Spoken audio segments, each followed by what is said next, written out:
안녕하세요. 한성거가 완벽했다는 믿음이 사실은 기적을 믿는 것과 다름없다. 이런 주장이 있는데요. 오늘은 감정적인 부분은 싹 빼고 이 주장이 어떤 논리를 펴고 있는지 한번 차근차근 따라가 보려고 합니다.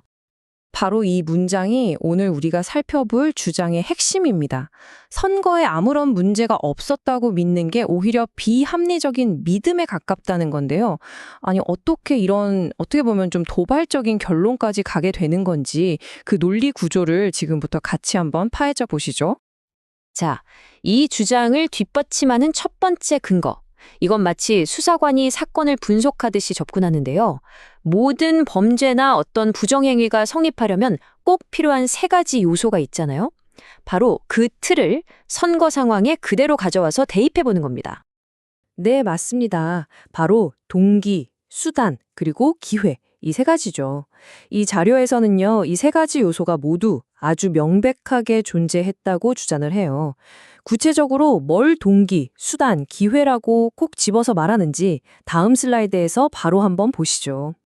자, 이 슬라이드를 보시면 그 세 가지 요소가 딱 정리되어 있습니다. 동기는 뭘까요? 권력을 잡았을 때 따라오는 막대한 이익과 일종의 방탄 권한 같은 거겠죠? 수단은요? 해킹이 가능한 서버나 허술한 사전투표 관리 시스템 같은 것들을 꼽고 있고요. 마지막으로 기회.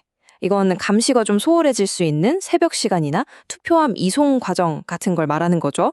그러니까 이 자료의 주장은 범죄가 일어나기에 딱 좋은 3요소가 완벽하게 갖춰진 환경이었다. 바로 이겁니다.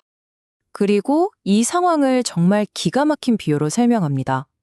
유혹과 기회가 눈앞에 떡하니 있는데 아무 일도 없었을 거라고 믿는 건 이건 마치 고양이 앞에 생선을 두고 저 고양이는 절대 안 먹일 거야 라고 믿는 거나 마찬가지라는 거죠. 굉장히 직관적으로 와닿는 비유죠? 자, 그럼 이제 두 번째 증거로 한번 넘어가 보겠습니다. 이번에는요, 단순한 우연이라고 보기에는 확률적으로 너무 희박한 어떤 일련의 이례적인 사건들에 초점을 맞추고 있습니다. 두 번째 증거가 바로 이 겹쳐진 우연들이라는 건데요. 예를 들면 이런 겁니다. 통계적으로는 거의 로또 당첨될 확률만큼이나 희박한 결과가 나왔다거나 아니면 무슨 물리법칙이라도 거스르는 것처럼 빳빳한 투표용지들이 무더기로 발견됐다거나 이런 것들이죠. 자료가 지적하는 건 이런 일 하나하나만 떼어놓고 봐도 이상한데 이 모든 게 어떻게 한꺼번에 일어날 수 있냐는 겁니다. 그러니까 여기서 자연스럽게 이런 질문이 나올 수밖에 없는 거죠. 이 모든 게 정말 그저 운이 나빠서, 우연히 동시에 터진 걸까요? 아니면 이 자료가 암시하는 것처럼 어떤 보이지 않는 의도에 따라 설계된 결과일까요?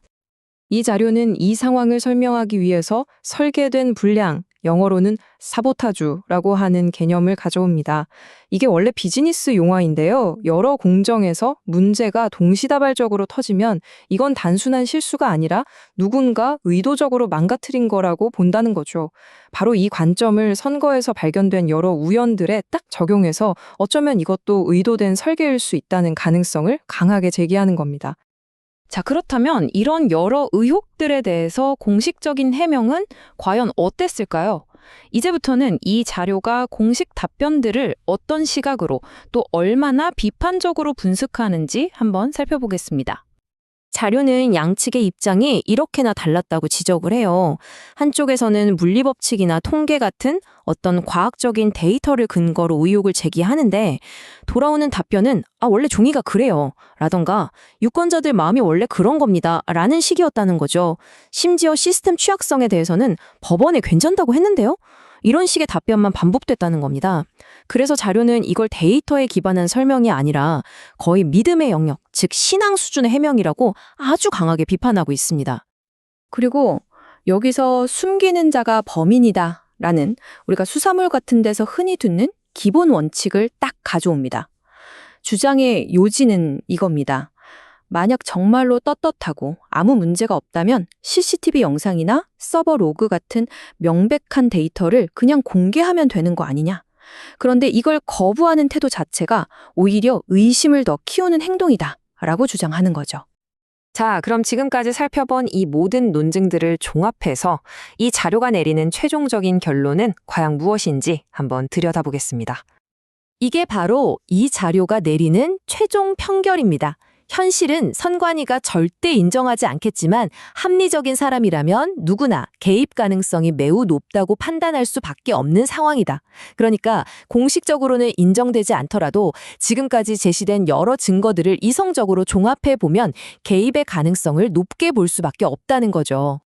그래서 이 자료는 현재 상황을 결국 진실과 권력의 팽팽한 대치 상태로 묘사합니다. 한쪽에는 여러 증거들이 가리키고 있는 논리적인 결론, 즉 자료가 말하는 진실이 있고요.